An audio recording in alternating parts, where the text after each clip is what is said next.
Ah ouais, petit step back carrément. T'as bossé tes moves cet été là. Eh ben, bien sûr, hein. Moi je suis trop hype par le basket au JO. Ah ouais? Ah, je sais pas, moi le basket 5-5 là, on a beau avoir Wemby mais ça m'enchante pas, ça joue pas très bien. Ouais, mais en 3 contre 3, on est pas mal. Ah, c'est vrai qu'il y a le 3 contre 3 aussi, surtout chez les filles. Et l'équipe elle est portée par Laetitia Guapo, grande star du basket 3-3 récent, donc elles peuvent aller chercher la médaille d'or. Elle a un gros pédigré, une pointure. Ouais, pas mal Laetitia Guapo, elle a été numéro 1 mondial en basket 3-3 entre 2019 et 2021.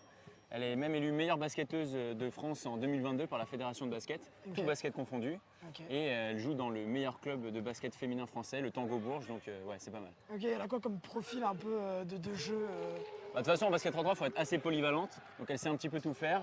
Après, c'est une joueuse qui est très agressive, très physique, avec sa rapidité, elle sait créer des décalages. Elle a un petit shoot extérieur aussi, donc ouais, très complète et Ok, très marrant à deux regarder. beaux atouts. En plus, cette équipe féminine, elle a des hauts standards internationaux. 4e à Tokyo aux derniers Jeux Olympiques, et puis championne du monde en 2022, vice-championne du monde en 2023. Face aux États-Unis, donc ça se Face aux comprend. États-Unis. Et voilà, et c'est avec cette équipe de 2023, à peu près ce même corps d'équipe qu'elles vont arriver à Paris en Ouais, 2024. effectivement, elles ont la même équipe là depuis un an, elles travaillent ensemble. Au basket 3-3, elles sont 4 pour 3 joueuses sur le terrain et une remplaçante. Cette saison, elles ont fini première au classement mondial de la Women's Series avec 3 victoires et une finale sur les 5 tournois qu'elles ont disputés. Donc ouais, elles vont clairement chercher l'or là à Paris. Et des victoires contre quelle nation c'est quoi les concurrents un peu de... En 3-3, je pense qu'il faut vraiment se méfier de toutes les équipes. C'est un sport qui est assez dense. Sur un match, il peut se passer un peu tout n'importe quoi. Mais forcément, il y a les grandes nations du basket, les États-Unis, l'Espagne, le Canada qui montent en puissance. Et un peu plus surprenant, la Chine. En basket 3-3 féminin, la Chine est aussi très forte. C'est elle qui avait battu les Françaises en finale pour le bronze à Tokyo. Donc, Ok. se méfier de ces équipes-là. Mais du coup, c'est comme le basket 5 contre 5, c'est des cartons. Non, c'est assez différent le basket 3-3. Ça se joue soit en 10 minutes, soit la première équipe en 21 points. Le match est fini, sachant que c'est des paniers à 1 et 2 points, donc ça prend un peu plus de temps que le basket 5-5. Par contre, ça peut aller très vite. C'est-à-dire que si une équipe a 21 points, le match est fini, il n'y a plus moyen de revenir. Donc, ouais, si une équipe enchaîne les paniers, bah, le match est fini. Ouais, je me souviens que j'avais vu en fait des petits moments de match. C'est vrai que j'ai l'impression qu'il y a, voilà, il y a des équipes qui peuvent prendre feu, voilà, avec des temps forts. Hop, ça marque quelques paniers. En fait, on est très proche, très vite, très proche de la victoire. Ouais. Voilà, je me souviens qu'il y a vraiment ce truc où c'est plus instinctif. En fait, il n'y a pas de gestion de temps fort, temps faible. C'est voilà, 10 minutes à fond, à bloc. On prend un peu des shoots quand on peut, parfois un peu à l'arrache. Ouais, effectivement, il y a moins de prise de tête.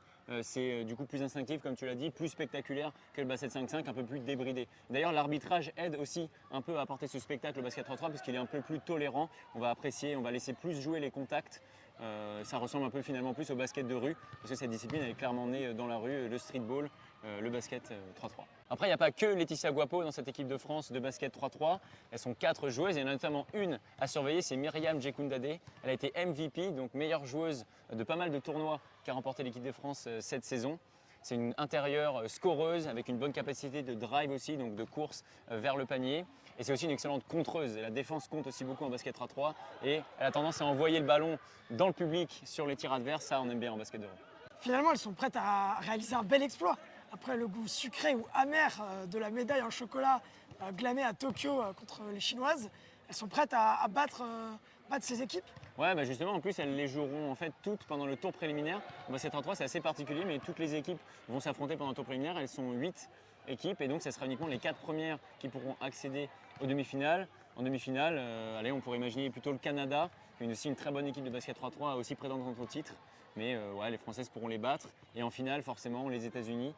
Toujours l'équipe reine quand il s'agit de basket, mais sur un match, tout est possible. On a des Françaises qui sont très bien rodées, qui peuvent être les premières à 21 points et gagner le titre. On les attend pour enflammer nos débuts de soirée, place de la Concorde, un peu dans cette ambiance urbaine à l'américaine. Ouais, c'est assez sympa, hein. Pendant le basket 3-3, il y a même un DJ qui passe de la musique, c'est une ambiance assez débridée, un peu surprenante pour un sport olympique. Oui, Mais... ça rejoint un peu les sports comme le breakdance ou le skateboard qui sont des sports invités voilà, pour créer cette ambiance rassemblée, la jeunesse et puis un peu voilà, une ambiance conviviale, un peu de quartier. Ouais. Donc c'est dans ce cadre que nos Françaises pourront aller remporter la médaille d'or en basket 3-3 féminin. Les hommes se sont qualifiés in extremis eux aussi pour le tournoi final. Donc pourquoi pas imaginer un doublé français, au moins 2 belles médailles. Ce serait vraiment bien pour couronner le basket français aux Jeux de Paris.